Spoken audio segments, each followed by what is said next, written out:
Question is, therefore, is there another speaker in this debate? Senator Milne. Thank you, Madam Acting Deputy President. I did think the Coalition may wish to speak on this, but clearly not. And I'm also very aware that we have a number of Senate reports to be discussed in a very short time, so I'm not going to take all the time that is available. But I want to say how very disappointed I am at the contribution made by the government in this regard by Senator Evans, and I have no doubt about his sincerity when he says he's concerned about these organisations. But this is the excuse the government uses every single time the issue of cults is brought to this Senate. It is, we will not inquire into this organisation. Well, the terms of reference of this particular inquiry are very clear. They're looking into the appropriateness of exemptions in regard to tax law, occupational health and safety practices, which is again the responsibility here of Commonwealth law, and the adequacy of consumer protection. All of those things are responsibilities of this parliament.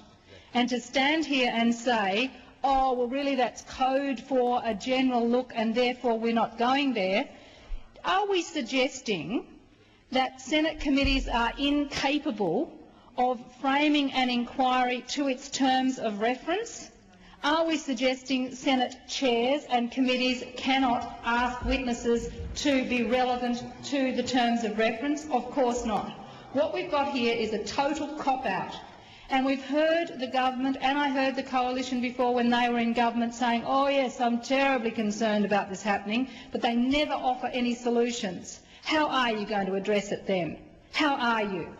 We are going to have a tax law debate here very shortly, and we're going to be looking at the tax benefits provided to those who invest in managed investment schemes. So it's okay to have a debate on the appropriateness of tax deductions up front on managed investment schemes, change to the tax law in relation to that. But when it comes to talking about tax laws as they pertain to religious organisations or any other organisations, religion is not allowed to be discussed in this Senate, religious organisations. Now, why not? Why shouldn't we be able to provide the public benefits test?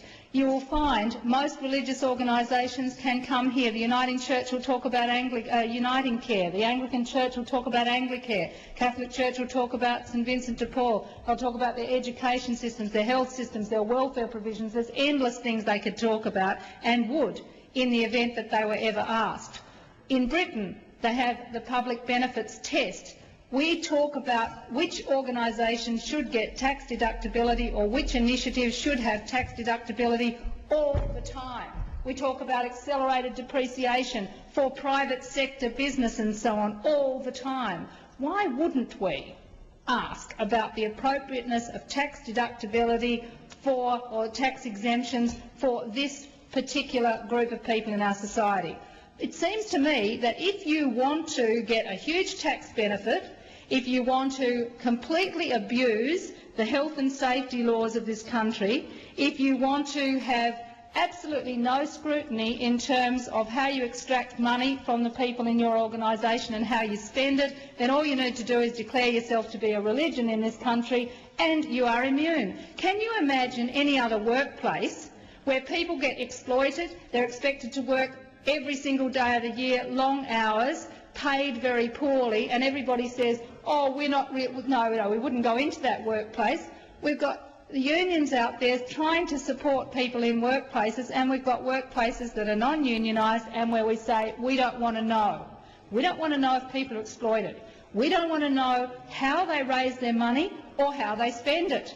In fact, this is an ideal scenario for somebody. All you have to do is declare yourself a religion and you can declare yourself exempt from scrutiny of the laws of Australia, whether it comes to raising money, occupational health and safety, wages, exploitation, brainwashing, the whole shebang. Now, I heard this morning, for example, Madam Acting Deputy President, that this organisation has a situation where it puts pressure on parents to sign over the guardianship of their children to part of the organisation, and children as young as 8 years old.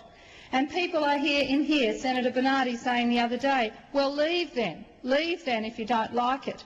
That suggests no understanding at all of the level of brainwashing that goes on in this particular cult, or in the Exclusive Brethren for that matter, because if you leave, you are leaving behind contact with your children and or parents and or siblings and or friends, or the group that you have spent your time with. You are harassed. You are cut off. Now, everyone in this parliament knows what it's like when you have a falling out with friends or family or whatever for whatever reason, and how difficult that is to manage in all our lives in all sorts of ways. But imagine if you were being coerced. Imagine if you had this kind of pressure.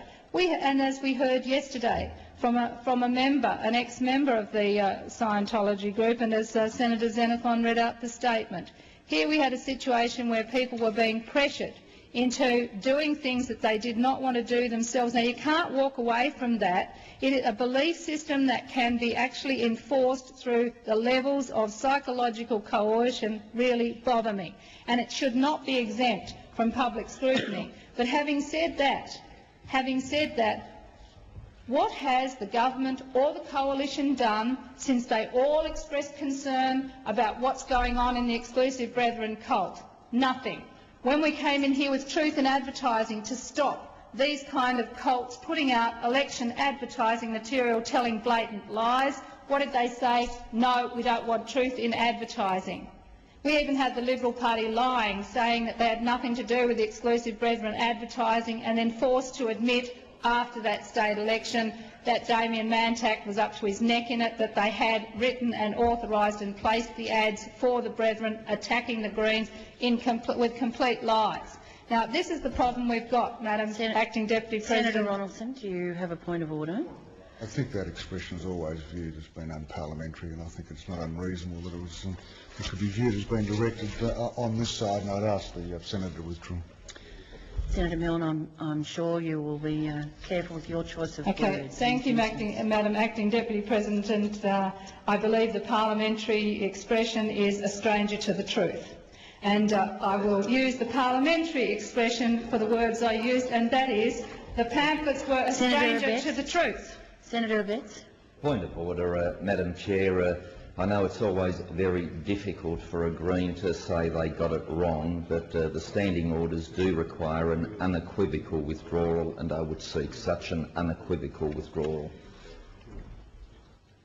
Senator Milne. Acting Deputy President, I withdraw the term lie, but I point out that Damien Mantak, former director of the Liberal Party in Tasmania and friend of Senator Abetz, had to admit in court that the Liberal Party placed those advertisements, wrote those advertisements for the Exclusive Brethren, having said previously they had nothing to do with it and had no knowledge of it.